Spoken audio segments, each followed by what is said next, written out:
de ellas en base a las exposiciones que nos van a presentar sus compañeros. Entonces vamos a empezar ya nomás con el primer tema. El encargado es, por favor, Cristian, podríamos empezar ya nomás con la exposición. Está bien, doctor. Adelante, entonces. Buen día, doctor. Compañeros, vamos a comenzar con el tema de fiebre tifoidea y malaria. Siguiente, por favor. Ya. Vamos a empezar primero con la fiebre tifoidea. Es una enfermedad infecciosa sistémica que va a ser causada por una bacteria, ¿no? La Salmonella entérica de serotipo TIFI, o sea, la Salmonella TIFI. Según la OMS, la fiebre tifoidea es catalogada como un problema de salud pública, ¿ya?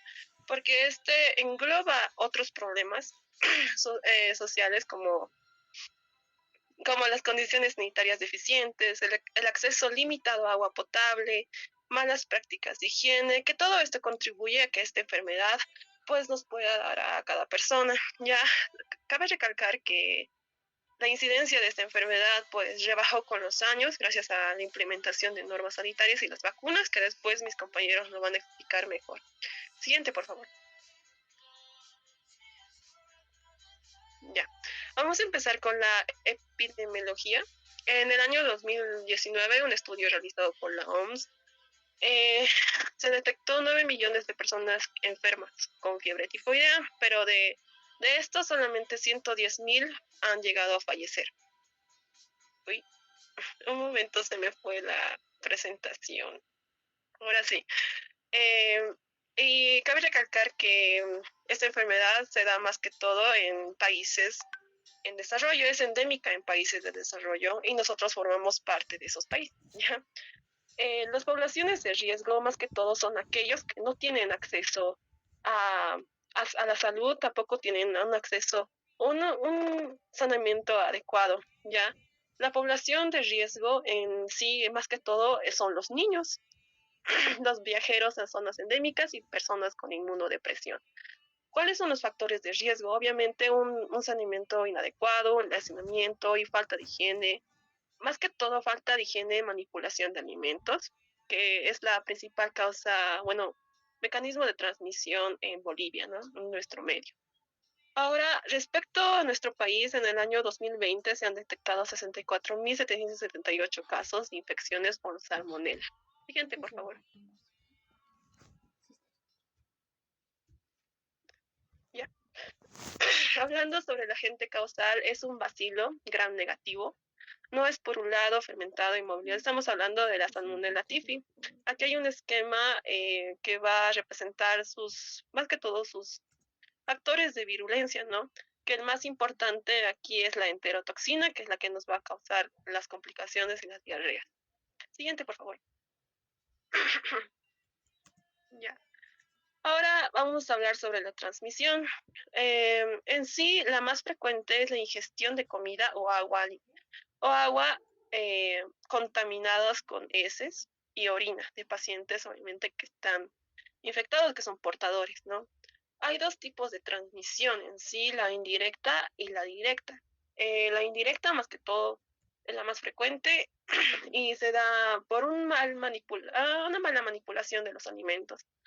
En este caso podemos tener a los mariscos, que algunos mariscos provienen, ¿no?, de aguas turbias, incluso contaminadas, y que no son lavados o tratados de manera adecuada y nos puede contagiar. Las frutas, más que todo aquellas frutas que no se necesita pelar las cáscaras, como las manzanas o los duraznos, que tampoco las lavamos, por ejemplo, las lechugas o las espinacas, que son verduras en fresco, no se cocen. Los lácteos también, más que todo aquellos que no están pasteurizados, las bebidas preparadas por nosotros, y el más frecuente en nuestro medio, que es la comida callejera, lo que la mayoría de acá consume, pero ese es el más frecuente en nuestro medio. También tenemos la presencia, ¿no?, de vectores mecánicos, que estos igual se pueden posar sobre los heces de personas infectadas y los pueden contaminar esos alimentos y nosotros llegamos a ingerirlos, ¿ya? Entonces, una vez que los ingerimos, llega al intestino delgado donde nos van a explicar después de esto la fisiopatología. Cabe recalcar que desde que lo consumimos hasta que nos dé los primeros síntomas, hay un periodo de incubación de 8 a 14 días y se dice que en personas crónicas que tienen que son portadores, ¿no?, de Salmonella typhi, pueden llegar incluso a tener deposiciones a partir de deposiciones con la bacteria a partir de los 3 meses. Siguiente, por favor.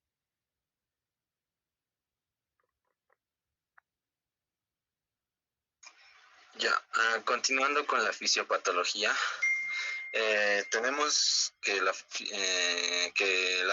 bacteria Salmonella typhi generalmente es la más frecuente, que esta va a ingresar al cuerpo por vía oral a través de alimentos, aguas o aguas no hervidas, o sea, alimentos contaminados. Luego va a pasar lo que es al ilion, donde se adhiere a las placas de Peyer y luego es fagocitada por las células inmunes como los macrófagos. También existe un antígeno llamado el antígeno capsular 6 que le permite evadir el sistema inmunológico. Esto va a evitar la activación de los neutrófilos. Luego tenemos como tercer paso la diseminación sistémica, donde va a utilizar, o sea, dentro de los macrófagos la bacteria se transporta por el sistema linfático, donde va a llegar al hígado, al vaso y a la médula ósea, donde va a replicarse. Luego está lo que es la bacteremia. Ahí es donde alcanza cierto número, donde va a provocar la muerte de los macrófagos y luego va a pasar al torrente sanguíneo, lo que va a producir la bacteriemia. Luego, con su fisiopatología, va a infectar lo que es la vesícula biliar, se ingresa al intestino, atraviesa la bilis y se elimina mediante las heces. Y así va a seguir en su ciclo. Siguiente, por favor. Ya. Ahora, pasando a lo que es la clínica. En la clínica vamos a tener ciertas etapas, en la que la primera de etapas iniciales, que ocurre más o menos en la primera semana, los síntomas comienzan de a poquito, gradualmente comenzando con fiebre, esta va aumentando, va a haber un dolor de cabeza, malestar general, debilidad, dolor abdominal, puede haber estreñimiento, diarrea, pérdida del apetito, también pueden aparecer erupciones características, las llamadas manchas rosadas, generalmente esto va a aparecer en el abdomen. Luego tenemos las complicaciones graves o los síntomas avanzados, que esta ya va en la segunda semana en adelante. La fiebre va a ser mucho más alta, generalmente hasta los 104 grados Fahrenheit. Puede haber distensión abdominal, heces con sangre y síntomas neurológicos como confusión, delirio, somnolencia, y en casos graves puede haber también coma. Ahora, en cuanto a las complicaciones más graves, se incluyen lo que es la perforación intestinal, la septicemia, la neumonía. Y ahí, como ahí vemos, la incubación media puede ser de 2 semanas, varía según la cantidad. También pueden haber algunos medicamentos que podrían afectar, por ejemplo, la mucosa intestinal, como tenemos ahí el omeprazol y la ranitidina. Siguiente, por favor.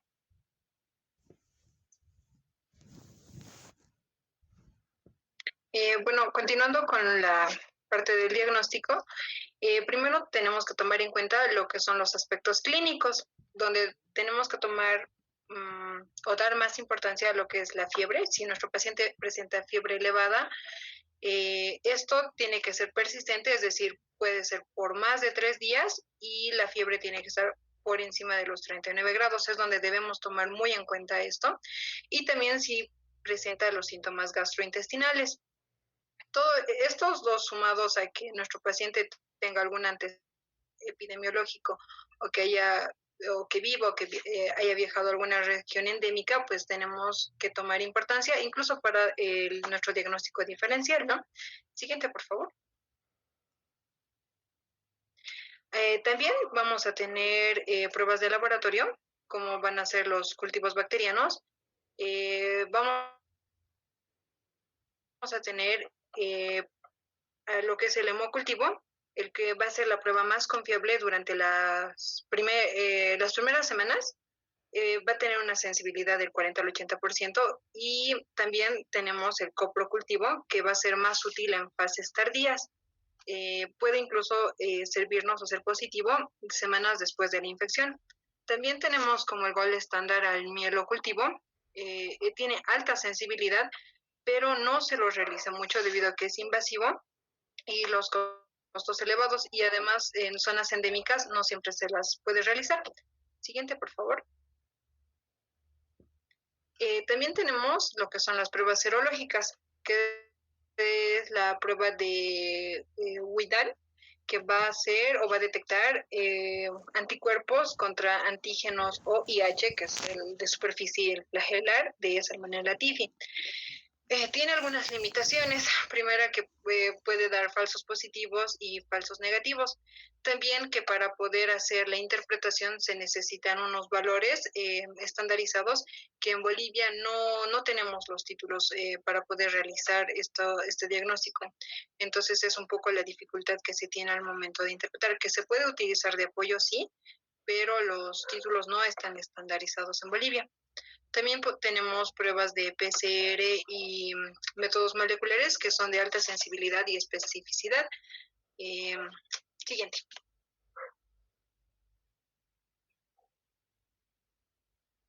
Bien, ahora hablando respecto al tratamiento, como ya se mencionó en el diagnóstico, nosotros tenemos que tomar en cuenta si el tratamiento va a llegar a ser efectivo para la persona. ¿Con qué? Con el hemocultivo que se realizó y realizando una sensibilidad antimicrobiana para orientar a la selección del tratamiento del antibiótico. Sin embargo, para empezar, como esta enfermedad cursa con diarrea, entonces es muy importante recomendarle al paciente, depende cómo se presente la hidratación. Ya después de ello vamos a tener a los betalactámicos, en los cuales se puede usar tanto la ampicilina como la amoxicilina. En los slides pueden observar como tal las dosis, se va a mencionar la de los adultos. En el caso de la ampicilina va a ser 1 gramo por vía oral cada 6 horas y de la amoxicilina 1 gramo por vía oral cada 8 horas. La siguiente, por favor. Ahora, también en este caso tenemos que tomar en cuenta las reacciones adversas que pueden llegar a causar estos medicamentos. Se puede usar el cotrimoxazol, que es el trimetoprim más el sulfametoxazol, en los adultos en una dosis de 160 miligramos, que está calculado a base del trimetoprim. Entonces va a ser 160 de trimetoprim y 800 miligramos de sulfametoxazol. Este va a ser por vía oral cada 12 horas por 14 días.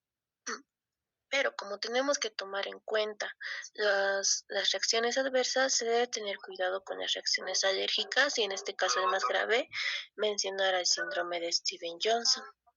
Entonces, por ello, ahí tienen una imagen. Esta es una emergencia médica.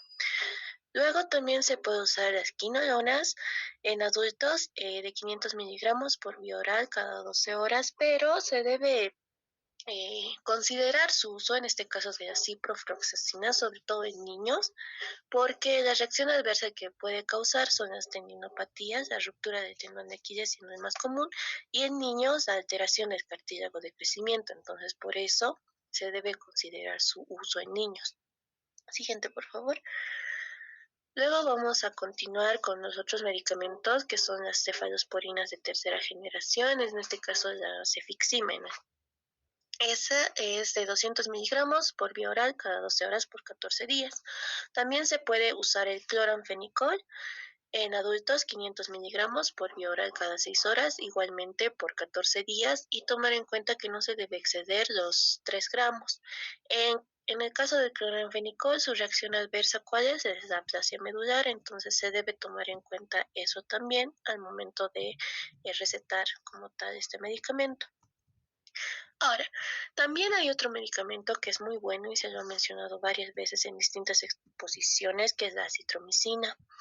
¿Pero ante qué? Este se debe usar ante un brote epidémico, alergia a otros antibióticos o cuando se trate de una resistencia probada por Salmonella typhi.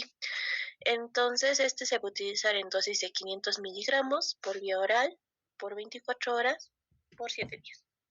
Cada 24 horas por 7 días. Siguiente, por favor. También se debe tener en cuenta cuándo usar las cefalosporinas de tercera generación, en este caso mencionando a la cefotaxima y a la ceftriaxona. ¿Por qué?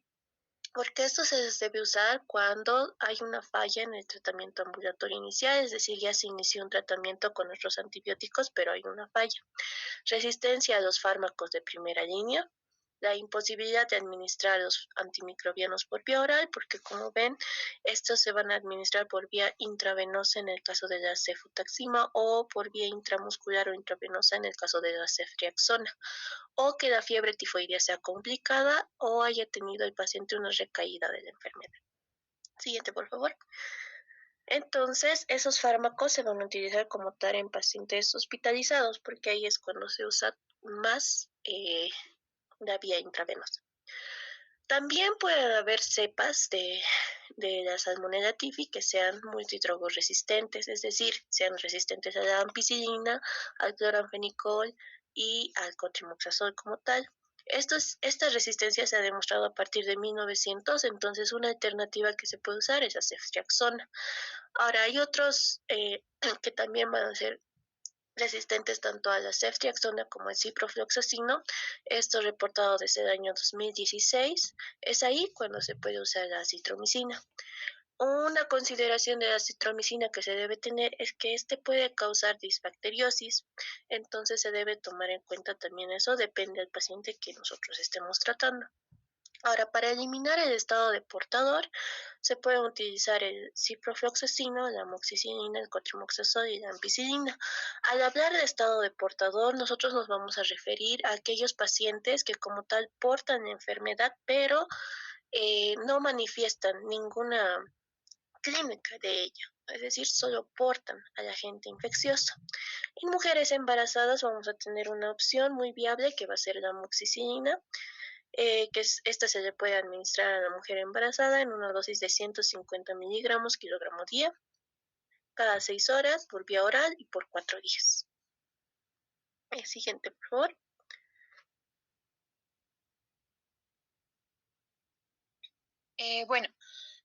Ya viendo todo el tema que hemos visto, el agente causal, el tratamiento y la clínica, vamos a hablar sobre lo que es la prevención y control acerca de esta enfermedad. Para la prevención también es muy importante tener, existe lo que es la vacunación, en la cual vamos a tener 2 vacunas disponibles, una que va a ser inyectable y otra que se va a administrar en forma de cápsulas, es decir, de manera oral. La vacuna que es inyectable va a contener lo que es un componente de la bacteria Salmonella typhi, que va a ser la polisacárida B1. Esta se va a administrar en una dosis única. Sin embargo, la vacuna oral, va a ser una cápsula que va a tener dosis múltiples. Ambas vacunas van a inducir a una respuesta inmunitaria de parte del organismo. Todo esto para crear inmunidad y además que no van a causar enfermedad, solo una respuesta inmunitaria. Estas vacunas están más que todo indicadas para personas que viajan a lugares o zonas endémicas y personas que están en riesgo. Siguiente, por favor. Ya. Ahora, también parte de la prevención está lo que es una buena higiene de manos, es decir, que debemos lavarnos las manos con agua y con jabón, como ya lo sabemos, antes de comer, después de usar el baño es muy importante, y después de tocar objetos potencialmente contaminados. Como por ejemplo en la imagen podemos ver, está un tablero y al lado está un cuchillo, es decir, a las carnes hay a personas que las cortan, las trituran encima de esto y entonces otras no las lavan. Entonces igual es un objeto potencialmente contaminador. Las verduras no lavadas, el queso, los huevos, la carne, sobre todo, más que todo picada, como ya les había dicho, y la leche. Siguiente, por favor. Bueno, También en la prevención es muy importante que nosotros tengamos un consumo seguro de alimentos. Entonces hay que evitar alimentos que van a ser crudos, especialmente en lo que van a ser las verduras de hojas verdes. También debemos de evitar alimentos que estén cocinados a una temperatura ambiente o que tengan dudosa procedencia. Como nuestro doctor nos mencionaba, generalmente esto se da en personas que comen en la calle. Y también hay que evitar alimentos que no van a estar cocinados en una temperatura adecuada. Y también algo que resalto es que se recomienda evitar lo que es el hielo en bebidas. Siguiente, por favor.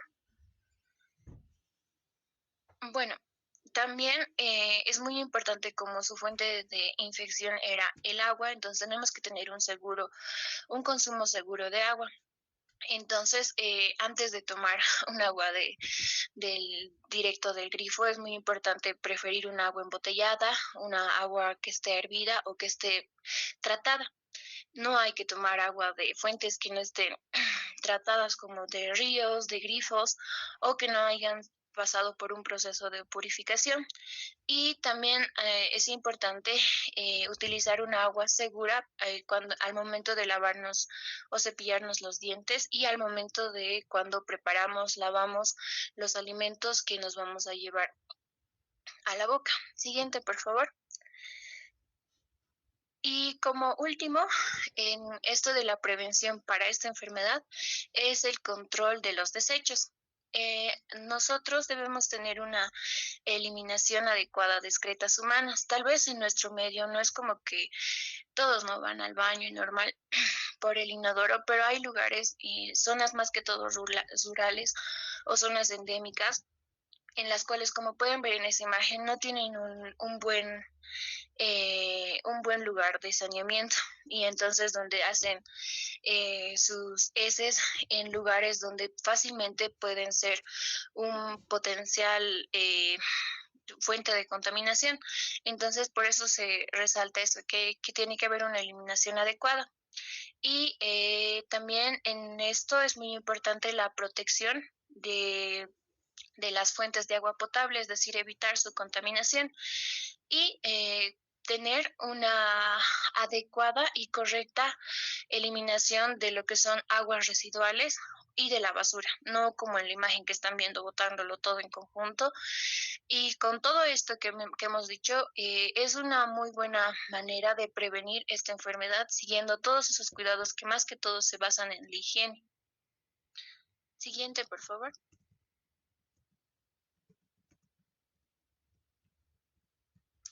Buen día, doctor. Muy bien, sí, Bueno, antes de ingresar al siguiente tema, vale la pena recalcar algunos aspectos, por ejemplo, de que es una enfermedad endémica en nuestro medio, pero se la puede prevenir con medidas sencillas, como acaban de ver. La higiene es bien importante. El lavado de manos es la base para evitar la transmisión de estos gérmenes. Entonces, si bien existen vacunas, como también acaban de verla, estas vacunas no siempre están disponibles, ¿no? Hay dos tipos de vacunas, ya lo han visto, una por vía parenteral y la otra por vía oral, que no se la utiliza de manera frecuente en nuestro medio, ya que consideramos que en el país y la mayoría de los países que tienen condiciones sanitarias deficientes, ¿no?, estamos en contacto permanente con estos gérmenes, no solamente con la salmonela, sino con la mayoría de los enteropatógenos. De ahí que el organismo, al estar en contacto permanente con estos gérmenes, de alguna manera va formando sus anticuerpos, de manera que en determinado momento pues llegamos a convivir con estos gérmenes, ¿no?, y no produce ningún tipo de patología aparente, salvo que la dosis infectante sea alta o las condiciones inmunológicas del paciente estén afectadas. Entonces, en esos casos sí se puede desencadenar la enfermedad, tal como lo acaban de ver, esta enfermedad conocida como fiebre tifoidea o fiebre entérica. los síntomas fundamentales hay que diferenciar del niño y del adulto. En el niño generalmente se presenta con diarrea y en los adultos casi siempre es el estreñimiento. Entonces son dos aspectos que hay que diferenciar en la fiebre tifoidea, y la fiebre, como su nombre lo indica, es el síntoma que marca la enfermedad, ¿no? Pues se llama fiebre tifoidea. Fiebre porque generalmente llega a los 39, 40 grados centígrados, ¿no? Y la cefalea, que es otro síntoma, ¿no?, que acompaña a la enfermedad. Entonces esa tríada de fiebre, cefalea y dolor abdominal es la que va a orientarnos hacia la sospecha de una fiebre tifoidea. Desde el punto de vista clínico es bien importante remarcar algunos aspectos. Por ejemplo, vamos a ir rápidamente seleccionando los síntomas más importantes de la fiebre tifoidea. Por ejemplo, generalmente estos pacientes presentan una facies tóxica, ¿no? Puede haber palidez de mucosas, ¿no?, y de la piel inclusive, dependiendo del tiempo de evolución de la enfermedad.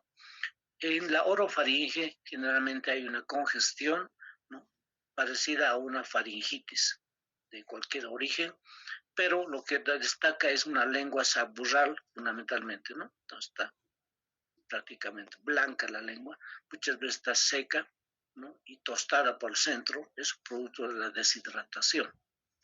En el tórax no hay que olvidar la roseola tífica, es un exantema maculopapular rojo vinoso que aparece en la parte alta del tórax fundamentalmente.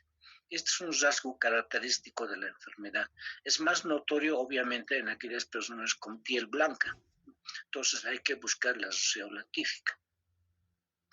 Al auscultar el corazón es bien importante encontrar, por ejemplo, una frecuencia cardíaca normal, ¿no? Por ejemplo, al auscultar, ¿no?, detectamos que el corazón está latiendo normalmente con una frecuencia cardíaca de 80 latidos por minuto, que es lo normal, ¿no?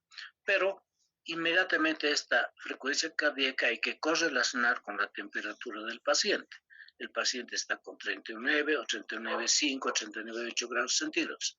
Entonces, esa relación de fiebre elevada y frecuencia cardíaca normal no es la adecuada. Entonces, tiene que haber siempre una correlación. Cuanto más alta está la fiebre, la frecuencia cardíaca también tiene que estar acelerada. O sea, para una frecuencia cardíaca, para una temperatura de 39 grados centígrados, ¿no?, una frecuencia cardíaca de 80 no es normal. Esa frecuencia cardíaca debería estar por lo menos en 100, 120 mínimamente. Entonces, a esto se denomina disociación entre temperatura y frecuencia cardíaca, ¿no? Y esto se conoce como el signo de Faguet, que es lo que caracteriza a esta enfermedad. Entonces hay que buscar siempre esta disociación entre la temperatura del paciente y la frecuencia cardíaca o el pulso del paciente. Este signo de Faguet no siempre es característica de esta enfermedad. Lo vamos a ver más adelante. También se presenta en la fiebre amarilla, ¿no? Entonces, pero sí está presente en la tifoidea. Y otro rasgo importante es que al auscultar el corazón, los ruidos cardíacos se escuchan alejados, como si estuviesen lejos. Entonces, se ha comparado como a cuando el corazón estuviese envuelto por una capa gruesa de algodón. Entonces el corazón, los latidos se escuchan muy alejados, de ahí que se le da el nombre también de ruidos algodonosos, ruidos cardíacos algodonosos, que es otro hallazgo también de esta enfermedad. En pulmones no vamos a encontrar gran cosa. En abdomen sí lo que nos interesa es fundamentalmente a la palpación hay un dolor intenso en fosa ilíaca derecha, ¿no? Esto nos permite diferenciar de una de las enfermedades frecuentes que es la apendicitis aguda. Se puede confundir, y muchas veces se lo ha hecho, entre una apendicitis aguda y una fiebre tifoidea, ¿no? Porque el médico inmediatamente, si no hace un buen examen ni una buena anamnesis, directamente va a examinar al paciente, toca el abdomen y hay un dolor intenso en fosa ilíaca derecha. Entonces, por la rapidez y el incompleto examen del paciente, pues se puede confundir y rápidamente tomar una decisión, decir esto es una apendicitis aguda, hay que operar, ¿no? Entonces, siempre hay que tener en cuenta de que el dolor en fosa ilíaca derecha no puede presentarse en la apendicitis aguda, es cierto, pero también está presente en la fiebre tifoidea. ¿Por qué en la fiebre tifoidea? Porque la salmonela tiene preferencia por las placas de Peyer. Entonces, una vez que ha completado su ciclo, se va a ir a localizar precisamente las placas de Peyer, que desde el punto de vista de la anatomía topográfica, las placas de Peyer están ubicadas en los últimos 30 centímetros del ilion terminal, que corresponde a la fosa ilíaca derecha. De ahí que la palpación siempre va a resultar dolorosa a este nivel. Pero ¿cómo se distingue o diferencia de la apendicitis aguda? Simplemente por el tiempo de evolución, ¿no? La apendicitis aguda es de evolución aguda, generalmente comienza horas antes, mientras que la tifoidea tiene una evolución más crónica. En la segunda semana generalmente recién se presenta el dolor en fosa ilíaca derecha.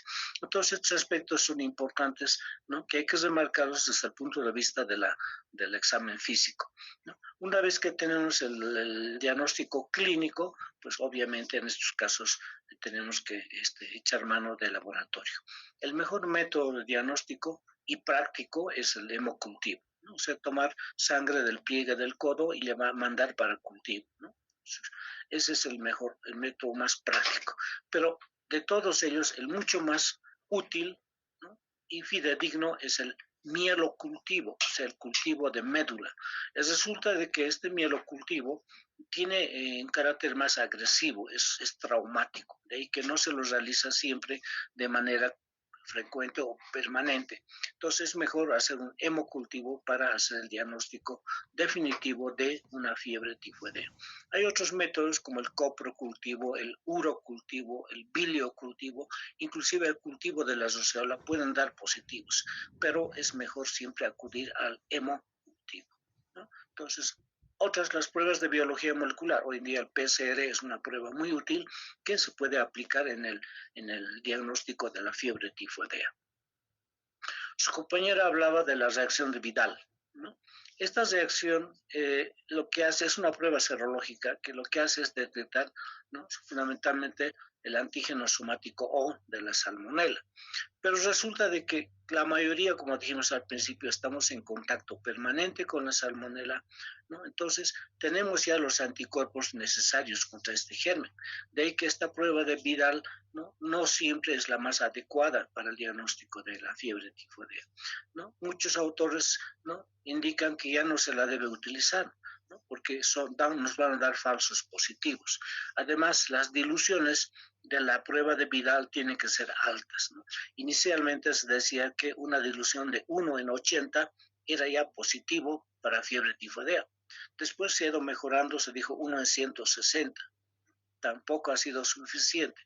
Posteriormente se llegó a decir que las diluciones tienen que ser altas, 1 en 120, por ejemplo, o 1 en 320, o sea, diluciones altas, ¿no? Entonces, hoy en día prácticamente esta prueba no se la utiliza ya debido a esas variaciones que presenta. Entonces, es mejor nomás recurrir a otros métodos. Reitero, el hemocultivo es el método de elección para el diagnóstico de fiebre tifoidea. Hecho el diagnóstico, tanto clínico como laboratorial, hay que iniciar el tratamiento. El tratamiento hoy en día se define o se la utiliza un solo antibiótico en la mayoría de los casos, ¿no? La ciprofloxacina, que es una quinolona de segunda generación, a las dosis que lo han indicado. En adultos utilizamos 500 miligramos cada 12 horas, ¿no?, por vía oral durante 14 días. Generalmente ese es el tiempo de tratamiento de la fiebre tifoidea, ¿no? Hay otros medicamentos, otros antibióticos, como han podido ver ustedes, ¿no?, pero que se las puede utilizar en ciertas circunstancias especiales. Por ejemplo, en la mujer gestante, ¿no?, es mejor utilizar un beta-lactámico, la ampicilina o la amoxicilina, que son los que van a cubrir, ¿no?, al germen y sin ningún efecto colateral sobre la gestante. Bueno, eso sería manera de resumen entonces lo concerniente a esta patología como es la fiebre tifoidea o fiebre entérica, ¿no? Entonces una patología así frecuente, ¿no? Hay que estar atentos sobre la consulta del paciente y qué síntomas son los que van a presentar, ¿no? Muy bien, entonces si tienen alguna pregunta sobre fiebre tifoidea hasta acá, podrían hacerla, por favor, antes de pasar al siguiente tema. ¿Nadie? ¿Está claro? Bien, Entonces vamos a entrar al siguiente tema, a la descripción de este tema, que es la malaria o paludismo, ¿no? Que es una enfermedad también frecuente en nuestro país, ¿no? Sobre todo en las regiones del oriente del país, ¿no? Desde Pando, Trinidad, ¿no? Santa Cruz, el norte de La Paz inclusive, donde vive y habita el agente transmisor que es un mosquito, ¿no? El anófeles. Entonces, este mosquito es el principal agente transmisor de la enfermedad, ¿no? Que está producida por un parásito que es el Plasmodium. Entonces vamos a entrar de lleno a la descripción de este tema. Entonces le vamos a pedir al estudiante que ya nomás podamos comenzar con la exposición. Adelante entonces. Está bien, doctor. Bueno, vamos a hablar acerca de la malaria y el concepto es que es una enfermedad parasitaria. Es muy frecuente en el mundo y también en Bolivia y es transmitida por el mosquito hembra del género Anopheles. En este caso, en Bolivia es frecuente el Anopheles darlingi. Siguiente, por favor. Ahora, en la epidemiología, primero podemos identificar que alrededor, bueno, aproximadamente 800.000 personas mueren al año. Esto es en el mundo, pero el 85% de las muertes son dados en menores de 5 años de edad. Y esto es muy frecuente en las regiones como en África, ya que se ha concentrado en el año 2023 el 94% de casos y muertes por esta. En Bolivia se ve que el Plasmodium vivax es el parásito más común, ya que se presenta en el 90% de los casos, pero también se puede apreciar o se puede ver Plasmodium falciparum. Como decía el doctor, que los departamentos, que los que más se ve son Pando, Beni, norte de La Paz y también lo que es el norte de Santa Cruz. ¿Y en qué partes específicamente de estos departamentos se pueden encontrar? Por ejemplo, en municipios de Pando como Cobija, Puerto Rico, Ingavi, San Lorenzo, pero también en Beni, que es muy frecuente, municipios de Ribera Alta y Guayaramerín. En La Paz también el municipio de Ixiamas y también otras regiones que puede presentarse esporádicamente. Además, se puede apreciar ya que coincide con temporada de lluvias, como menciona, en alrededor de noviembre-abril, ya que es cuando el parásito aumenta los criaderos y por eso aparece, por así decirlo, en esas regiones. Y como se menciona que aparece mayormente en áreas rurales y selváticas. Siguiente, por favor. Ahora, los géneros de Plasmodium. El más frecuente, como les mencioné, es Plasmodium vivax. En Bolivia también es muy frecuente, pero es el más, no causa mortalidad o no es muy frecuente, mientras que Plasmodium falciparum sí es mortal, pero es menos frecuente en Bolivia. Mientras que Plasmodium oval y Plasmodium malariae se transmiten en menor cantidad, ya que no se observa muchos casos en Bolivia, son mínimos. Y además de que Plasmodium falciparum es más frecuente en África. Y esas Ya, continuando con el ciclo biológico va a iniciar con lo que va a ser la picadura del mosquito hembra del género Anopheles.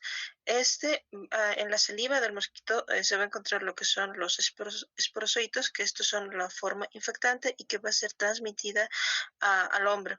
Estos esporozoitos, a través del torrente sanguíneo, se van a migrar a lo que va a ser el hígado, exactamente en los hepatocitos. Y posteriormente estos van a llegar a lo que es, van a formarse lo que es el esquizonte tisular. Y dentro de esto se va a reproducir de forma asexual y se van a liberar lo que son los merozoitos. Hasta aquí se ha dado lo que es el ciclo extra eritrocitario. Y después de esto, estos melocitos van a circular, van a llegar a lo que son los eritrocitos, se van a transformar en lo que son esquizontes eritrocitarios para posteriormente formar lo que son los microgametocitos. Y hasta aquí, este ciclo se va a dar lo que va a ser el ciclo eritrocitario, ya que se va a dar dentro de lo que es los eritrocitos, para posteriormente formarse y llegar a lo que van a ser el ovocineto, ovoquiste, y esto va a ser el ciclo esporogónico. Siguiente, por favor. Ya, dentro de lo que va a ser la fisiopatología, vamos a ver que se va a dar gracias a dos mecanismos. Primero va a ser el mecánico y este nos va a mostrar que este se va a dar debido a que un eritrocito infectado va a sufrir diferentes cambios. Entre estos vamos a poder ver que se va a dar lo que son las proteínas de superficie. Estos son los NOBs. Estos NOBs lo que van a hacer es por así decirlo, formar lo que va a ser la citoadherencia. Estos se van a adherir a los endotelios capilares y también a otros eritrocitos. Y de esta forma se va a dar lo que es, se va a aglutinar y posteriormente se van a formar lo que son los trombos. Esta citoadherencia, dentro de lo que va a ser este proceso mecánico, gracias a esta citoadherencia se va a formar lo que es la pérdida de elasticidad, el transporte de oxígeno disminuido y la liberación de toxinas. Siguiente, por favor. Como otro mecanismo tenemos el inflamatorio. Esto se va a dar a la lisis celular y a los productos de degradación del parásito, provocando así de esta manera lo que va a ser la liberación de citoquinas y el factor de necrosis tumoral alfa.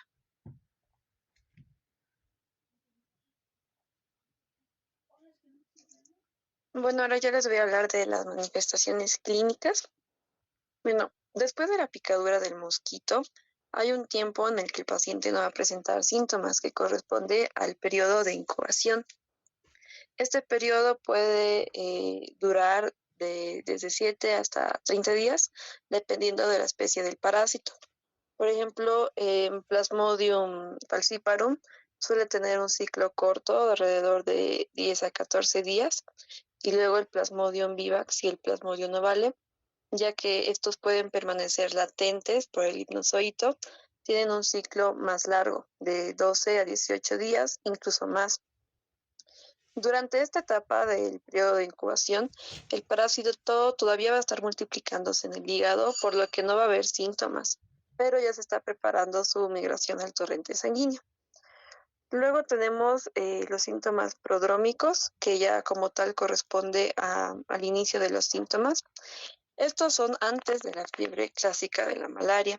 Muchos pacientes van a presentar síntomas inespecíficos similares a los de una gripe.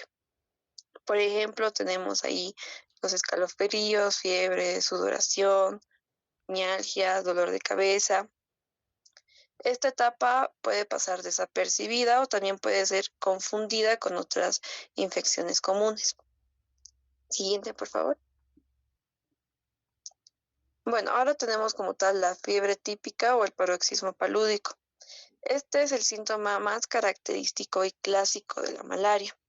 La fiebre palúdica va a ser causada por una ruptura sincronizada de los glóbulos rojos infectados y también por la liberación de los parásitos y sus toxinas al torrente sanguíneo, como ya explicó mi compañera. Esta liberación va a ocurrir cíclicamente dependiendo de la especie del Plasmodium y sus episodios los vamos a poder dividir en 3 fases sucesivas. Primero corresponde a la fase de escalofríos o la fase de frío. Esta va a comenzar bruscamente, el paciente va a sentir un frío intenso, incluso va a estar como tiritando violentamente, a pesar de que su temperatura está subiendo. Puede durar entre 15 a 60 minutos y bueno, vamos a ver a nuestro paciente pálido, ya que hay una vasoconstricción periférica y también va a presentar temblores. Luego tenemos la fiebre de la fase alta, que en esta fase la temperatura corporal se va a elevar bruscamente, superando los 40 grados centígrados.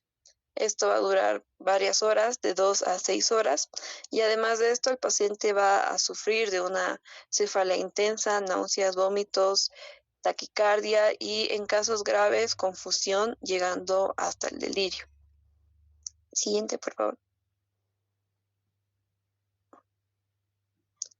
Bueno, también la tercera fase corresponde a la de sudoración, también se llama defervescencia, que es cuando la fiebre comienza a caer repentinamente y el paciente va a empezar a sudar de forma profusa y también se va a sentir agotado. A menudo se va a dormir tras este episodio, pero este ciclo se va a repetir dependiendo de la especie de Plasmodium. Por ejemplo, en el Plasmodium vivax y ovale se va a repetir cada 48 horas, correspondiendo a la malaria terciana o fiebre terciana, el Plasmodium malariae cada 72 horas, el Plasmodium falciparum pues de una fiebre irregular. A medida que va avanzando esta enfermedad van a aparecer otros síntomas, que es por el daño que el parásito va a causar al organismo, sobre todo por la hemólisis que hace. Algunos de estos síntomas pues es la anemia, la ictericia, bueno, una ictericia leve, la hepatomegalia, la esplenomegalia, también se puede mencionar un cansancio extremo y una taquicardia. Siguiente, por favor. Bueno, ahora la malaria grave. La forma más peligrosa de este tipo de malaria es causada por el Plasmodium falciparum, ya que este puede evolucionar rápidamente hacia formas graves. La Organización Mundial de la Salud, como podemos ver en la imagen, va a definir la malaria complicada como aquella que es causada, como ya mencioné, casi siempre por el Plasmodium falciparum, y esta corresponde a una emergencia médica que va a requerir un tratamiento inmediato con antipalúdicos parenterales. Y para que se considere malaria grave, debe haber la presencia del parásito en sangre y al menos uno o dos de los siguientes signos clínicos o de laboratorios de la imagen. Primero tenemos la alteración de la conciencia, que se va a manifestar como una letargia, una confusión, estupor o coma, y se va a denominar, como se llama, la malaria cerebral, cuando en la escala de Glasgow haya una puntuación menor a 11, o en el de Blantyre, que es una escala modificada de Glasgow para pacientes pediátricos, este se encuentra menor a 3. Luego las convulsiones múltiples, que es una señal de afectación neurológica grave, van a haber más de 2 convulsiones en 24 horas. Luego la acidosis metabólica severa, que el bicarbonato sérico va a estar menor a 15 miligramos por mol. También en esta parte se mencionaba una respiración de Kussmaul como signo clínico indirecto. Luego tenemos la hipoglucemia, que la glucosa va a estar menor a 40 miligramos decilitro. Esto es frecuente en niños, embarazadas también y pacientes tratados con la quinina. También se puede presentar una insuficiencia renal aguda, una anemia grave por la hemólisis masiva de eritrocitos, tanto parasitados como no parasitados. La ictericia también, que no se va a considerar grave por sí sola, pero cuando se asocia a anemia o a una disfunción renal, sí ya es grave. También un edema pulmonar, que este puede progresar al síndrome de distrés respiratorio agudo. También los sangrados, una parasitemia elevada, mayor al 10%. Hay también el shock, que es cuando, en este caso, la presión arterial sistólica va a estar menor a 70 miligramos. Ahí dice 80, pero en otra bibliografía más actualizada encontré 70 en niños y 90 en adultos. Y va a haber signos de hipoperfusión periférica y también va a ser refractario al líquido.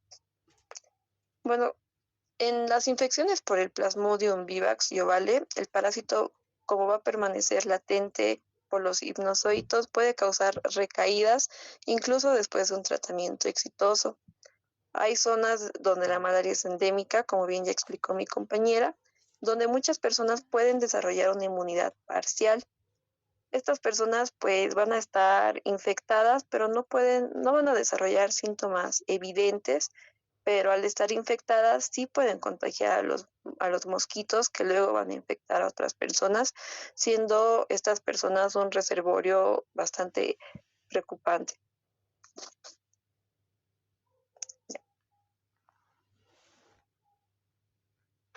Ahora siguiendo con el diagnóstico, bueno, siempre debemos de hacer un diagnóstico temprano, ya que es vital para el paciente y hacer un tratamiento correcto. Empezamos siempre desde la clínica, que se presenta desde un síndrome febril, que es característica en una enfermedad aguda, y a partir de un síndrome anémico, donde ya es en una malaria grave. Pero también empezamos, aparte de lo clínico, que es lo primero que debemos de enfocarnos, ya con el método directo y ya con el método indirecto. Deben ser confirmados todos los métodos y técnicas específicas. Bueno, siempre debemos de partir de la zona endémica, ver siempre a quiénes vamos a realizar este diagnóstico. Por ejemplo, a una persona que presentó fiebre, si estuvo en un lugar endémico, aquel niño menor a 5 años que tiene diarrea, o aquellas personas que presenten sintomatologías que sean características de la malaria, o aquellas mujeres embarazadas que viven o estuvieron en lugares endémicos, y aquellos recién nacidos que su madre tuvo malaria, y aquellas personas que van a transfundir sangre que viven o estuvieron en un lugar endémico, y toda persona que estuvo una semana antes en un lugar endémico. Por eso siempre nuestra base es la epidemiología. Ya, una vez realizado esto, vamos con los métodos directos. Este método directo se basa que es la base del diagnóstico, que es el frotis sanguíneo juntamente con la gota gruesa. El frotis sanguíneo identifica la especie y la gota gruesa la densidad del parásito. Tiene una sensibilidad del 92 al 98% y una especificidad del 85 al 90%, que este es un estándar de oro para el diagnóstico de rutina. Ya iniciando en el método indirecto, y aquí ya son pruebas rápidas, detecta los antígenos del parásito. Muy fáciles de realizar, son rápidas, son sensibles y no precisan de un microscopio. Aquí se va a detectar a los antígenos del parásito con una pequeña cantidad de sangre y que está impregnado en la tira del diagnóstico de esta prueba rápida. Aquí podemos ver que hay positivos para Plasmodium falciparum, pero esto va a depender mucho del antígeno que se encuentre en la tira, del anticuerpo que se encuentre en la tira, que va a detectar el antígeno que va a estar en la gota de la sangre. Esta muestra se presenta como una línea roja que es después de 5 a 20 minutos. Nos va a mostrar. Entonces, estos anticuerpos, más que todo, en el Plasmodium falciparum es la proteína 2 rica en histidina, pero también el antígeno panmalárico, que es en este antígeno panmalárico se debe a la deshidrogenasa láctica del parásito, que se detecta en las fases sanguíneas del Plasmodium falciparum y Plasmodium vivax. Es más sensible y específico para el Plasmodium falciparum, pero en cambio para el Plasmodium vivax no, es en un 75% es la especificidad. Y el PCR, que sí es sensible, pero se necesita es un elevado costo y es requerimiento técnico, y para lugares rurales pues no es apto. Es mejor por los métodos directos que el frotis sanguíneo y la gota gruesa.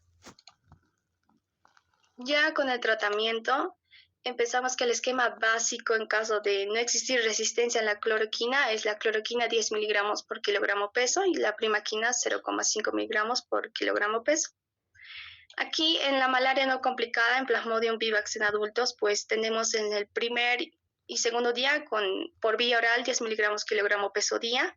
Y al tercer día ya es un 5 miligramos kilogramo peso día. En la primaquina ya aquí tomamos hasta el séptimo día, que son por vía oral 0,5 miligramos kilogramo peso día, y así sucesivamente hasta el séptimo día o incluso hasta el cuarto. Se recomienda que se administre todos los medicamentos en una sola toma sin fraccionarla y cada día, ¿no? Entonces, para el tratamiento de malaria por Plasmodium malaria y Plasmodium ovale, entonces, para malaria, la cloroquina 25 miligramos kilogramo por vía oral dividido en 3 días y la primaquina a 2 días de 0,75 miligramos kilogramo por dosis única al tercer día.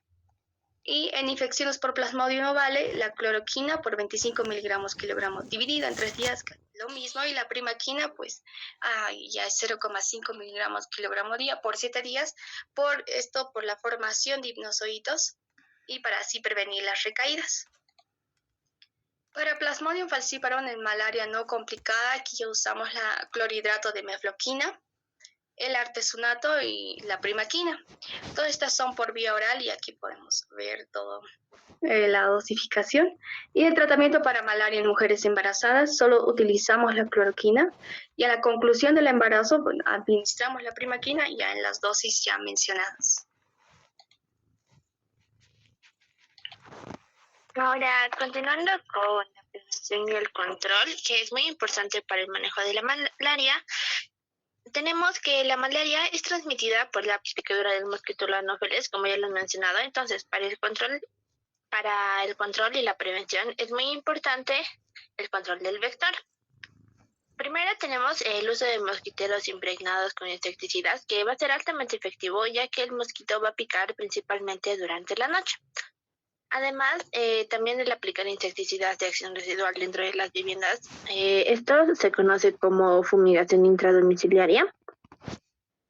Otra cosa que también es importante es eliminar los criaderos para así evitar la acumulación de agua estancada en los charcos, botellas y llantas, principalmente ya que el mosquito no está en ríos como tal, sino en aguas que no fluyen tan rápido. Siguiente, por favor. Ahora, a nivel individual, otra cosa que se recomienda es usar repelentes y también ropa de manga larga para evitar las picaduras y sobre todo usar más que todo ropa de manga larga en horarios donde haya mayor actividad del mosquito. También cuando una persona va a viajar a zonas endémicas, va a ser muy importante que pueda recibir algún tipo de profilaxis antipalúdica, aparte que puede enfermarse. Dependiendo del área geográfica que pueda visitar, se pueden usar medicamentos como atobacona, probonil, mefloquina. Pero este tratamiento tiene que iniciarse antes del viaje y puede continuarse durante la estancia y mantenerse unos días después. Siguiente, por favor. Luego, respecto a otra cosa, tenemos el diagnóstico y tratamiento oportuno, ya que una de las cosas más importantes va a ser el diagnóstico temprano. Para controlar la malaria, vamos a cortar la cadena de transmisión a través de esto. Ahora, la detección precoz nos va a permitir iniciar el tratamiento rápidamente, lo que va a evitar que hayan complicaciones y va a reducir la posibilidad de que se siga transmitiendo este parásito. Y para esto, como ya hemos visto, se van a utilizar técnicas como la gota gruesa, el extendido y las pruebas rápidas. Respecto a la vigilancia epidemiológica, esto es más que todo una medida de salud pública, ya que nos va a permitir identificar brotes y actuar más rápidamente. Es por eso que debe haber una notificación obligatoria de todos los casos, deben ser notificados para así poder investigar si hay focos de infección para evitar que la enfermedad se siga propagando. Ahora, respecto a la vacuna, actualmente existe una vacuna que es el Mosquirix, pero esta vacuna está aprobada para Plasmodium falciparum, pero se usa en niños de África subsahariana. Es decir, que en Bolivia no se cuenta tanto con esta vacuna. Otra cosa importante de esta vacuna es que va a complementar las otras medidas, no las va a reemplazar, pero como ya mencioné, en Bolivia no existe esta vacuna. Y luego tenemos la educación y participación comunitaria, que va a ser muy importante enseñar a la población cómo prevenir la malaria, no solo cómo tratarla, sino también cómo prevenirla, ya que la comunidad debería involucrarse en campañas de limpieza, eliminación de criaderos y promoción del uso de mosquiteros. Otra cosa que también es importante es capacitar al personal de salud local para, especialmente de las áreas endémicas y en sí todo el personal de salud para que puedan actuar rápidamente si hay algún caso sospechoso. Ahora, viendo todo esto, tenemos que la malaria necesita un enfoque de todos estos puntos, de tanto el control del mosquito como la protección individual hasta la vigilancia epidemiológica, para que así se pueda reducir su impacto en las zonas endémicas. Y eso sería todo. Gracias.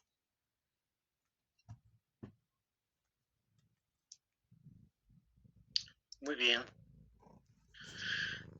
Esta es otra enfermedad que estaba incorporada o está incluida en el programa debido a su frecuencia en cuanto a presentación en nuestro país. Habíamos mencionado que es más frecuente en zonas del trópico del país y no así en la parte occidental.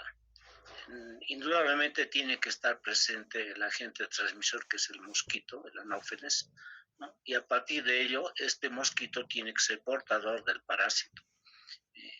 Lo han mencionado ya 4 tipos de parásitos, aunque hay uno quinto que es el Knowlesi, que no se lo ha descrito en nuestro medio, sino todavía en países como en el continente del África.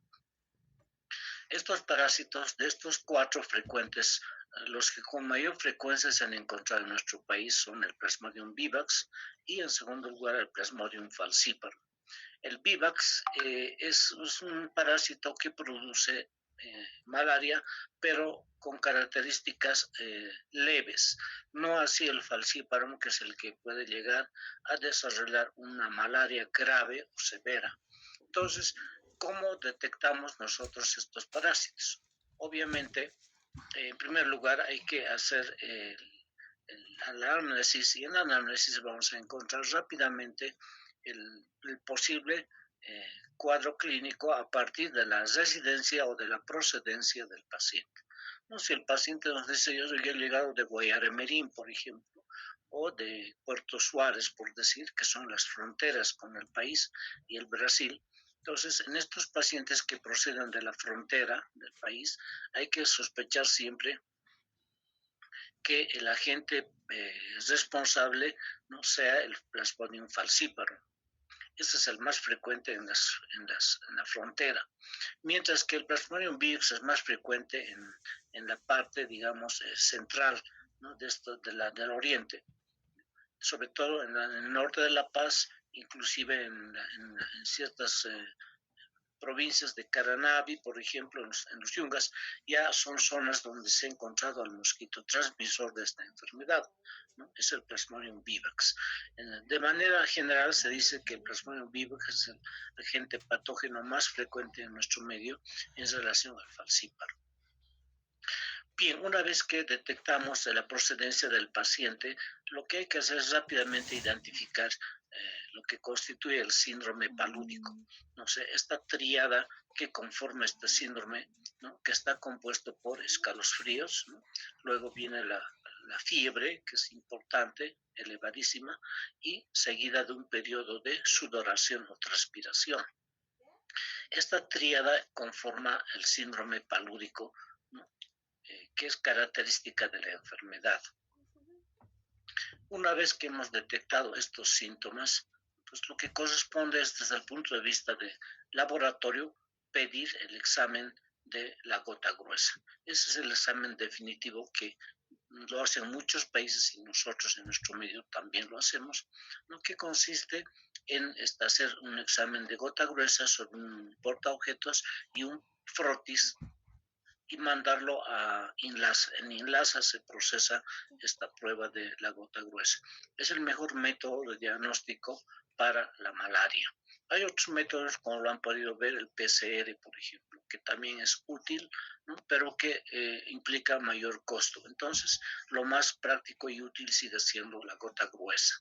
Con esto se confirma el diagnóstico de malaria. reitero, el más frecuente es el Vivax. Y desde ese punto de vista, el tratamiento es rápidamente en base a dos antiparasitarios. Uno es la cloroquina y segundo es la primaquina. Esta asociación es el tratamiento de elección para el Plasmodium vivax. Entonces, ya lo han descrito su compañera, ¿no? La cloroquina se utiliza por 3 días generalmente y la primaquina por 7 días. Antes se utilizaba por 14 días, pero se ha reducido esto a 7 días, ¿no? Ese es el tratamiento de elección para el Plasmodium vivax. En relación al Plasmodium falciparum, el esquema de tratamiento que ha sido establecido en nuestro país es el que también lo ha descrito su compañera, ¿no? En base al artesunato está la mefloquina y la primaquina, ¿no? Entonces, estos tres antiparasitarios son los que utilizan y nos proporciona el Ministerio de Salud a partir del programa de control de la malaria, ¿no? Entonces, con estos antiparasitarios manejados adecuadamente, hemos logrado controlar la mayor parte de casos de malaria o paludismo. Se pueden dar casos severos o complicados por Plasmodium falciparum. Estos pacientes se necesitan otro tipo de manejo. Hay que monitorizar síntomas y signos, hay que ver si no hay compromiso de otros órganos, por ejemplo, pulmones, donde pueden desarrollar edema de pulmón. Hay que ver los riñones, si no hay un trastorno renal, fundamentalmente, ¿no? Hay que dosificar los niveles de glicemia, en muchos casos generalmente hay hipoglicemia, ¿no? Y puede afectar el sistema nervioso central en estos casos, ¿no? La malaria cerebral, que es bastante severa y grave, ¿no? Entonces hay que siempre monitorear a sus pacientes para hacer un tratamiento ya intrahospitalario dirigido y evitar de esta manera complicaciones severas que pueden comprometer la vida del paciente, ¿no? Entonces, en resumen, la malaria es una enfermedad frecuente en nuestro país. El germen más frecuente es el Plasmodium vivax. En relación al vivax, siempre hay que asociar este tratamiento de la cloroquina y la primaquina.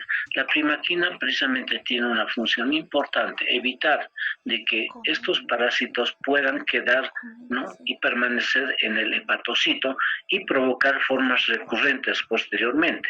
Entonces, para ello, la primaquina actúa excelentemente sobre los hipnosólitos, eliminando todo posible vestigio de parásitos en el hepatocito. Entonces, es una función más importante de la primaquina. Y entre otras cosas, la primaquina está contraindicada en mujeres gestantes. Es otro aspecto que también hay que cuidar. Bien, entonces, desde el punto de vista de la prevención, existen vacunas, pero que lamentablemente en nuestro país no lo tenemos, ¿no? La vacuna más antigua es la vacuna de Patarroyo, que es un investigador colombiano, ¿no? que ha dado buenos resultados, sobre todo en el continente africano, y allí se lo sigue utilizando. No ha sido aprobado por la OMS, pero sí existe la vacuna de Patarroyo, ¿no? Y las otras vacunas, como lo ha descrito su compañera, son nuevas estas vacunas que tampoco han sido aprobadas para uso general, sino solamente en algunas regiones, ¿no? del continente del África. Entonces, la mejor manera es la prevención de esta enfermedad, como lo han dicho ya, es la protección con ropa gruesa, repelentes, utilizar los famosos, ¿cómo se llaman esas mallas? Milimétricas para evitar la picadura del mosquito, ¿no? Y dos, la quimioprofilaxis. Entonces se puede utilizar cloroquina, por ejemplo, que es la que más se utiliza, ¿no? Para viajar a una zona endémica, por ejemplo, alguien que quiera viajar a Alto Beni, ¿no? o que sé yo, a Riberalta o Guayaremerín, entonces 2 semanas antes del viaje empezar a tomar cloroquina, ¿no? hasta las 4 semanas después de su retorno de la zona donde ha viajado. Entonces, ese es el mejor método de prevención o de profilaxis, ¿no? para evitar la transmisión y la adquisición de esta enfermedad. Entonces, estos son los métodos generales de prevención que se utilizan para la malaria o paludismo. Con esto creemos que hemos resumido y hemos podido ver los temas más frecuentes en esta oportunidad, más la fiebre tifoidea y la malaria, ¿no? Si existe alguna pregunta, por favor, plantéenla o si quieren hacer un comentario, ¿no? antes de dar por concluida nuestra sesión de hoy. Tienen la palabra.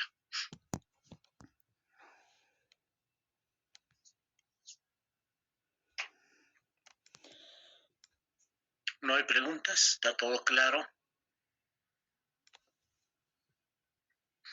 La recomendación que siempre hacemos a los estudiantes es que amplíen su lectura, ¿no? Estas enfermedades que acabamos de ver están en los textos de medicina interna. La malaria concretamente está en el programa de control y lucha contra la malaria que ha establecido el Ministerio de Salud. Tenemos ya guías y protocolos de manejo de la malaria y pueden allí revisar y encontrar todos los aspectos relacionados con esta enfermedad. Bien, si no hay más comentarios, pues vamos a dar por concluida nuestra sesión de hoy. Mañana, recordarles, mañana es el examen parcial, es de manera presencial, lo vamos a hacer en la facultad a las 11 de la mañana, tal como ya habíamos establecido inicialmente. Entonces, los veo mañana, que tengan un buen día, hasta mañana entonces. Hasta mañana, doctor, muchas gracias. Hasta mañana, doctor, gracias. Hasta mañana, doctor. Doctor, con el grupo no tendremos otra sesión más tarde, ¿no, doctor? Sí, les voy a mandar un mensaje inmediatamente, ¿ya? Está bien, doctor.